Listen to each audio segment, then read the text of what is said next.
My name is Beck. I'm nearly 42 and I'm a public servant.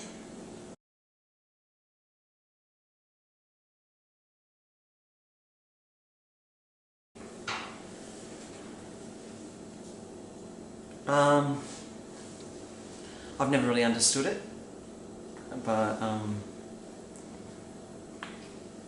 I've always known that other people see me as different. That's really my experience of the difference. To me, I'm completely normal, and but yeah, the whole binary thing is a little bit. I don't think anyone fits into a complete binary anyway. So.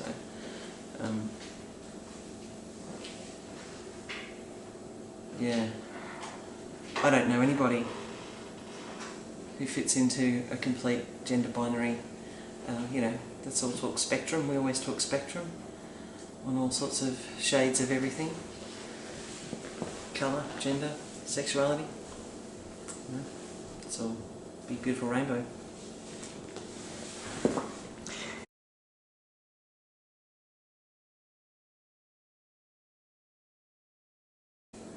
No, I really don't, and I've had a lot of trouble with them.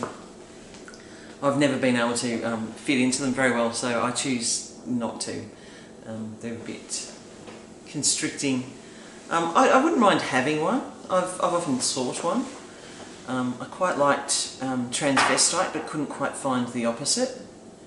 And it always seemed a little bit extravagant for what I like, for how I see myself. The funniest one is that people often try to put on me as butch, which I think is just hilarious, particularly if you talk to my girlfriends or children who have to assemble furniture and explain to me what the tools do and stuff. Yeah, so that's never really fit. Lesbian doesn't really fit. The only label that people seem to throw at me that causes me any trouble is poofter. I've copped that more often. That's probably the most... not least accurate, but the most problematic. When people seem to put you in that group, seems to be a lot of trouble involved. So therefore I have a great deal of sympathy for the gay males out there, because any other label that's been thrown at me, no one seems to have hassled me about. But I did cop an it the other day, which I thought was quite interesting. Someone threw an it at me in their inability to make their sort of inductive generalisation and pop me in a little box. Threw an it. I was like, that's interesting. That's really aggressive. So, but yeah, no, I'm pretty happy going without. I think also if you don't have one, then no one's wrong. No one's right, but no one's wrong.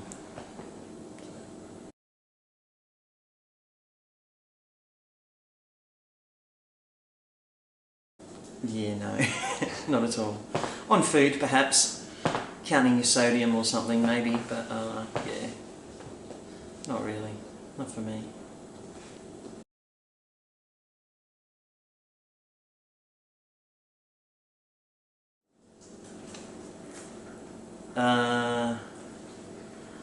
From birth to here has been the same journey. It's like it is one journey of pretty much the sameness.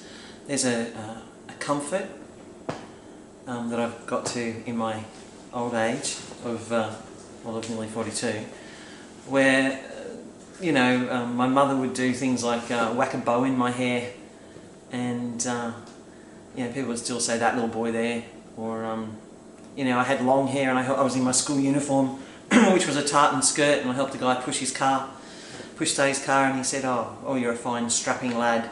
And I was like, So it doesn't seem to matter what I'm wearing, how long or short my hair is, what time of day, where I am. It can pop up anywhere where people just tend to think that, that my gender is ambiguous. So, in that way, I've kind of known all my life that it is, and that's not necessarily a bad thing. It's not. It's more awkward for the other people around me. So with my family around me, they would be like, "Oh no, that's the girl, that one's the boy, because I had brothers with like curly hair, and oh no, not that one, not that hair. So, you know, awkward for them, but not awkward for me, didn't really care. You know, getting dragged out of toilets and stuff, tricky, but so all of this sort of adds to the learning journey. Being angry for a while about, no, I'm allowed to go in this toilet, or no, I didn't steal that bank card, or all that kind of thing. From there to, like, you know, where you flash at people to go, see, or you yell, or now I'm more like, I understand that you seem to be a little bit upset, you know, because you think I'm not female, but actually I am, and maybe you need to think that women come in different kind of ways and shapes, or people who are going to use this toilet may not all look the way you do. And so I seem to have got to a sort of a calm place in this in the journey to identity. It's not angry anymore. It's not upset. It's not hurt. Yeah, so, and all of that, all those little experiences, and it's not just, it's not like big episodes that took me to here. It's like every day something, a toilet, a key card, and even interaction on the phone. It's not even a physical representation of myself on the phone. People go, "Oh, I'm sorry, Ben, what was that?" Or, you know, whenever I order something in the mail, it always goes to Mr. Ben. You know. So yeah, I don't know. It's been shaped slowly, I guess, continually. Like what's that? A tap dripping on a rock. It's like Glenn McGrath's bowling. Tap dripping on a rock, wears away slowly and surely and shapes. I've got an audience.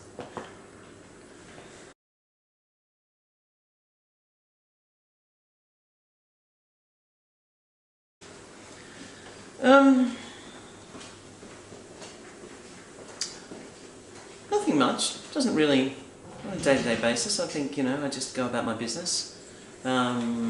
People know me. I do have to be a little bit aware that, at the most obscure times and places, people can be upset by you existing, thus the it situation, etc. But mainly not a problem at all. Sometimes I forget to take my moustache off in November, and the kids will cop the occasional, "Well, your dad's here," or talking them through stuff, I guess. But mostly it's business as usual, same old, same old. It's a constant.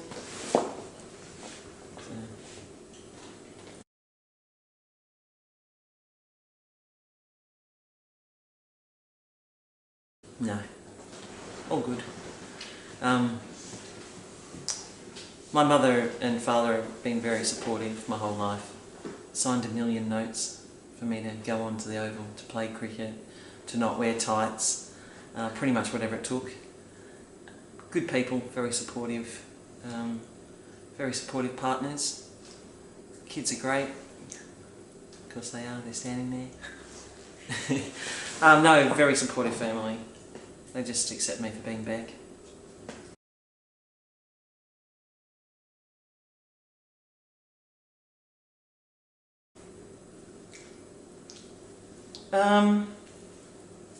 No, it can be, occasionally it can be dangerous to be undefinable.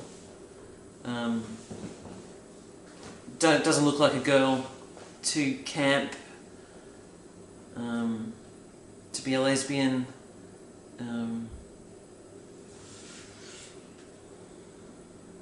it can be a bit tricky. It can be a little bit dangerous too. I've been chased a couple of times and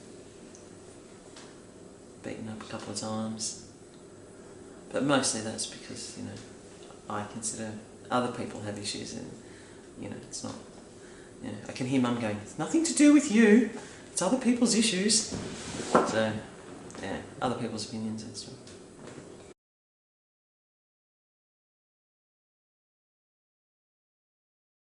Like you. Well, they should give me a call. We should make a little group. I don't know that there are many people like me.